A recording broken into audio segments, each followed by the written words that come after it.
Welcome to Proven Improbable, where we focus on metals, mining, and more. I'm your host, Maurice Jackson. Today, we will address why citizens, not just investors, need to own physical precious metals, as banks, the world of academia, and television have perniciously tricked us into calling currency money.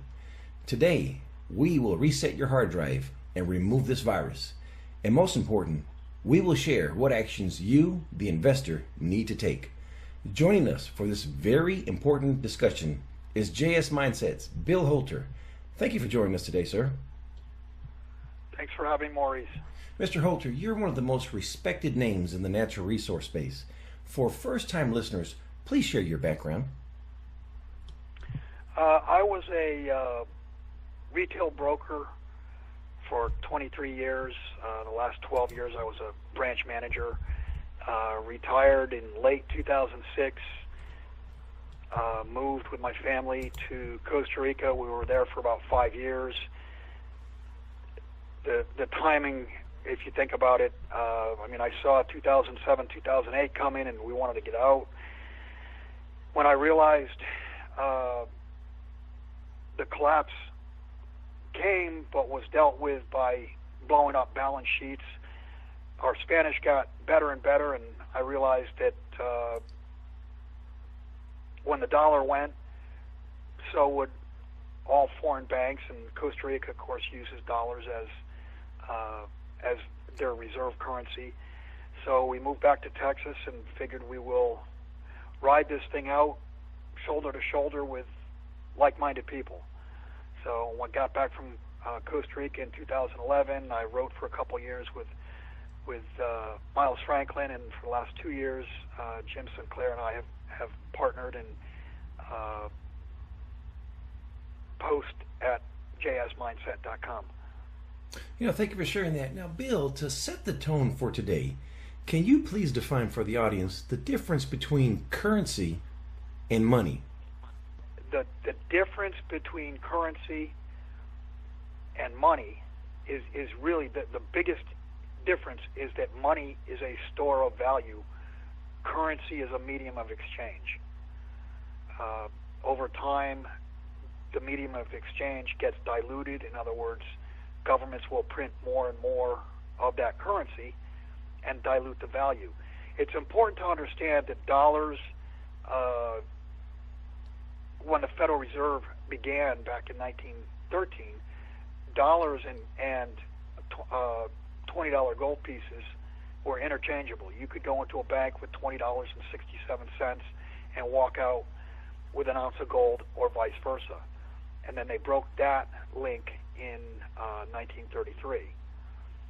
And since 1933, they've been printing more and more dollars. But it's important to understand that dollars, the constitutional definition of a dollar, that's what a dollar truly is. But when they bastardized it, dollars became derivatives of gold. In other words, they were receipts for gold, and then they cut that tie, and now dollars are the antithesis of gold. They're the opposite. Thank you for sharing that. And just to clarify for first-time listeners, if you're not aware of a derivative, think of it in these terms, that orange juice is a derivative of an orange. All right? Now, Bill, when listeners go to a bank or take a financial course or watch the financial portion of the news, the discussion of gold is never referred to as money or as a prudent investment. Why is the narrative on gold negative all the time? Well, it's portrayed as a commodity, and gold is not a commodity. Gold is money. You go back to J.P. Morgan in 1907 after that collapse. He testified to Congress that gold is money, everything else is credit. The reason gold is not discussed, taught, or understood, and it's not understood on purpose. In other words, the monetary authorities don't want you to understand gold, is because gold is the direct competitor to the U.S. dollar as the reserve currency of the world. You know, I'm a graduate of North Carolina State University, and I recall as a business major, I was taking my financial courses, and never was money ever defined, and we certainly never discussed the merits of owning gold or silver. Now, recently I posted a video entitled "Shocking. I called the Fed, and you won't believe what they said," in which I called the Federal Reserve and the Bureau of Engraving and Printing, and I asked, why is the word money not printed on a Federal Reserve note? And after 4 hours of correspondence, I couldn't get an answer. And to add further, a Federal Reserve note's composition is 75% cotton and 25% linen, so it's not even printed on paper, as paper is derived from trees. Now, Bill, why do you believe the word money is omitted on our currency? Well, if you look at any fiat currency, if you look at euros, British pounds, yen, yuan, whatever, you'll never see the word money. And that's because they're not money, they're currency. You may see the word currency, but you won't see the word money. And that's because there is a real distinction between currency and money. Yeah, I couldn't have said it any better. They're technically telling you the truth.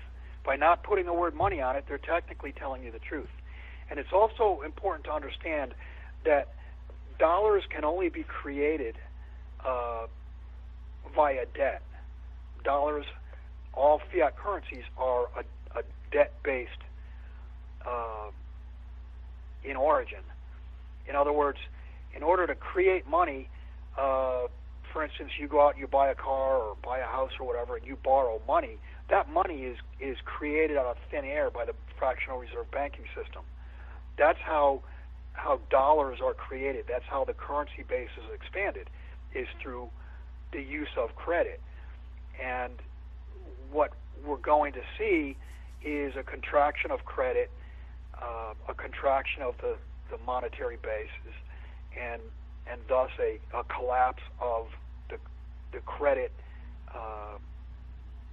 pyramid or edifice, whatever you want to call it. Well, in essence, what you're sharing with the audience here is that the only way, under this current system of Keynesian economics, the only way that, in essence, our economy grows is through debt. So thank you for conveying that. Right, and if you think about it, if that's the only way the economy can grow is through the use of more debt, that creation of new debt has got to continue, otherwise the economy goes in reverse. And that's exactly the way Ponzi schemes work. Ponzi schemes work as long as they've got new investors. Once the new investors dry up, and let's equate new debt with new investors, once the new investors dry up, the Ponzi scheme collapses, and that's where we're headed in the credit structure. Yeah, you hit the nail right on the head. And for first-time listeners, please refer to Article 1, Section 10 of the Constitution, why it would be unconstitutional to print the word money on our currency, and that a dollar is 371.25 grains of silver per the 1792 Coinage Act. So the word dollar should not even be printed on our currency because, again, when you hold a Federal Reserve note, that's not 371.25 grains of silver. Now, Bill, you know this, and I know this. Why is this not common knowledge, and why is it so critical for investors to be able to discern the difference? Well, it's not common knowledge because the bankers, the banking system, the government, they don't want people to know this because it behooves them. Think about what what Mr. Rothschild said. He doesn't care about anything else as long as he can create or control the creation of money. As long as he can control the money supply, he can control everything.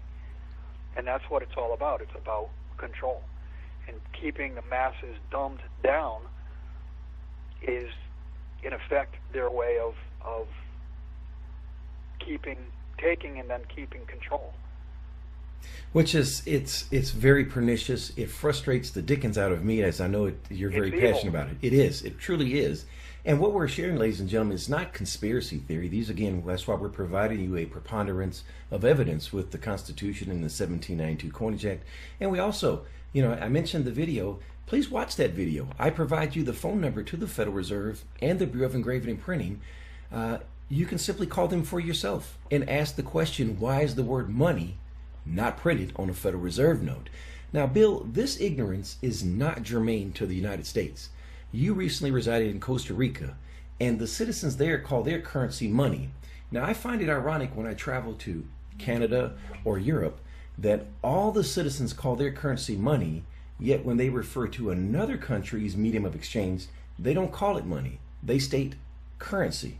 So if every country calls their currency money, then why is it when you travel abroad, the first thing you want to know is the currency conversion, not the money conversion?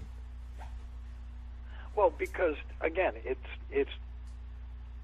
they are all, including the dollar, they all are all currencies. They're not money. And it's so critical for investors to understand that. I think anyone that's traveled now across, anywhere abroad, they can think back of when they traveled, the counter that they went to exchange their currency. It was called the currency exchange. It was not called the money exchange. Words are very, very important. Now, I believe that if investors wish to become financial stewards, they must be able to define money versus currency. Now, Bill, you've achieved financial success that many aspire to accomplish, and you have private relationships with some of the world's financial elite. Share with us why this distinction is so deeply embedded within the financial elite. Well, the financial elite understand the difference between money and currency. They understand that currency over time debases. I think the average lifespan for currency is something between 15 and 30 years. Currencies are used until they're abused, and once they're abused too much, they go into hyperinflation. Then the currency goes away and they're replaced with another currency. Now, the currency that is in circulation today in the United States, is this our first currency? No, it's actually the third or fourth currency. I mean, you could go back to prior to 1887, and they had the greenbacks. Yes, if investors are not aware, we, as the United States, started off with the Continental, and that went to a value of zero. And then we went to the greenback, and that went to a value of zero. Right, that's right. Now, if you were a holder of precious metals during these periods, when the currencies went to zero, what happened to your standard of living? Well, your ounce of gold or your ounce of silver was still an ounce of gold. It was still an ounce of silver. You retained your purchasing power, and those around you, if they had their money in the bank or even dug a hole and put the currency in the ground, assuming that it didn't rot, their purchasing power went to zero. So you were able to, when the system rebooted, and that's what happens after a currency goes to zero, is the system reboots, you're starting with a pile of purchasing power, and everyone else is starting with nothing. So it gives you a head start on the next credit expansion. And that's what all these, every single one of these growth periods have basically been credit expansions. Yes, they have. And you know, the study of money, which is monetary history, it shows that during situations such as these, when the currency either revalues or goes to a value of zero, those that are stewards of precious metals, they're able to make generational life changes because their money allows them to make some large acquisitions that they were not able to do with the currency. Yeah, Maurice, let me put this so that your listeners understand it in plain English. What you're trying to say here is you're sitting on gold and silver where your wealth is stored. The currency blows up, it goes to zero. and you've lived within your means your whole life, and you live in a small 3-bedroom, maybe 1.5 or 1-bedroom or 1-bathroom house, and the guy at the other side of town had all his money in the bank. He lives in a mansion. It's an 8 or 10-bedroom place with 7 or 8 bathrooms and a 10-car garage. You'll be able to buy that with gold, with a much lesser amount of gold than it would have cost when the currency was still functioning. So you'll be able to increase your lifestyle with less ounces of silver or less ounces of gold, and that person who owned the mansion will be happy to do it because now he has money again. Yeah, thank you for clarifying that. Bill, let me ask you this. Do holders of precious metals need to hope and pray for the currency to fall to zero before they will ever benefit? No, not at all. I mean, if you were, the currency to this day has not fallen to zero, but had you been buying gold at under $100 an ounce back in 1975, 76, the dollar continued to depreciate, and the reverse of that is it costs more dollars now to purchase an ounce of gold because those dollars are worth far less than they were back in the 70s. But the dollar still, I mean, it hasn't gone to zero. It's on its way to zero, but it's not gone to zero yet. So you've been protected. You've gone from $100 or less to $1,200 per ounce. You know, you mentioned earlier derivatives. I also like to refer to a statement I've heard Mr. Jim Rickards shares, that gold is the constant. It is on the periodic table of elements. It doesn't change. The variable is the currency. And so right. Gold and silver, in essence, they don't go up. It's the currency that is either increasing in value briefly or decreasing in value. That's exactly right. And that's what I was getting at just a moment before, is that the value, the purchasing power of the dollar as it has slipped, it takes more dollars to purchase the same ounce of gold. And that ounce of gold today is the same ounce of gold it was 50 years, 100 years, 1,000 years ago. You know, Bill... Gold hasn't changed, silver hasn't changed. It's the currencies that change. Absolutely, and that is so critical. And as we mentioned this before, you have private relationships with the financial elite, and they understand this. This is what they teach to their children.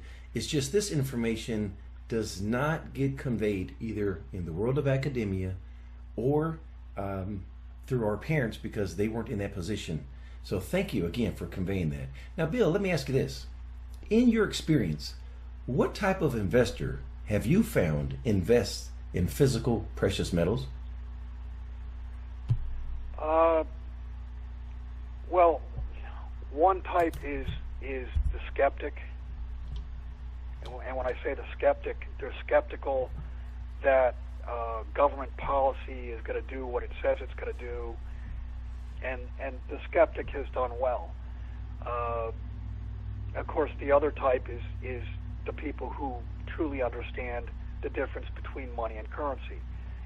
Currency is a hot potato. You don't want to hold on to currency much longer than you can before you spend it on something real. The only thing currency is good for is to use to purchase something real. Now, let me ask this as well, Bill. You know, for a first-time listener that is about to make their first purchase, do you have a preference of gold, silver, platinum, or palladium? Well, first off, silver is the cheapest. You can get the most ounces for your money, and silver is the most undervalued. It's undervalued not only to dollars, but it's undervalued versus, for instance, with gold. The ratio right now is about 70 to 1. It takes 70 ounces of silver to buy 1 ounce of gold. But yet it comes out of the ground at 9.5 or 10 to 1. That's God's ratio. That's the ratio that silver should be to gold. So when the currencies do make their move and approach zero, silver is going to outperform gold. I would say at least 4 or 5 to 1, and more than likely 7 to 1 to get back to the 10 to 1 true ratio that it is supplied from the ground. Now, where does platinum and palladium fit in this category for you? In my mind, they're industrial metals. Yes, they're precious metals, but even as a precious metals broker, if somebody came to me and said, here, I've got some platinum or palladium, I don't personally have the ability to test it to know that it is either platinum or palladium. And they look similar. They're white metal. So I personally would not accept platinum or palladium. I stick to silver or gold. You can tell the difference. And in the silver area, just so your listeners have an idea, I would look toward junk silver, which is pre-1965 dimes and quarters. They were 90% silver. We've never heard of an instance of those being counterfeited, and they're broken down. In other words, they're dimes and quarters, so you're talking about small percentages of an ounce of silver, and those can be used for trade, for barter. I mean, you could go with a dime, and in a financial breakdown, with a dime you could probably get a gallon of gas or a dozen eggs. Couldn't have said it better. I believe that the junk silver that you're referring to, again, is the most divisible and probably the most prudent for day-to-day transactions, as you know, the average citizen cannot discern the difference between a junk silver coin and the clad coins that are produced today. So in a situation where... But you can with the date. If you look at the date on them, and nobody's counterfeiting 1963 dimes or 1963 quarters, and if they are, there's no wear to them. In other words, they don't look like they've been used for years and years and years. They're not smoothed out, dirtied up. So you would be able to tell that, hey, it's a counterfeit. Absolutely. In that case, somewhat more to my point was that the average citizen, if they're a thief, they're not going to go for a quarter or a dime if they're going to rob from you. If you're going to steal big. You're going to steal big. So you don't want to walk around with 100-ounce bars, and I personally own them, but you know there's a time and place for each type, and I think for a beginning investor, junk silver is a great way to start. Let me ask you this as well. Is it okay to store my precious metals in my bank's safety deposit box? Absolutely not, because the banks will close, and when the banks close, you won't have access to your box. When they reopened in 1933 or 1934, they were all empty. They were emptied out. So if you had gold coins sitting in your safe deposit box, they were gone. And that's what will happen again this time. So do not store anything that you want, anything that you think is important in your safe deposit box, because they'll be empty when you finally get to see the contents. And allow me to digress here slightly. For listeners, if you're not aware, your safety deposit boxes at your local bank are not FDIC insured. So hypothetically speaking, should your bank close, your bank is leasing that building. So the landlord can come in there basically with a locksmith and say, open this all up. So do keep that in mind. Bill, let me ask you this then. Where should I store my metals? Not a bad idea to have some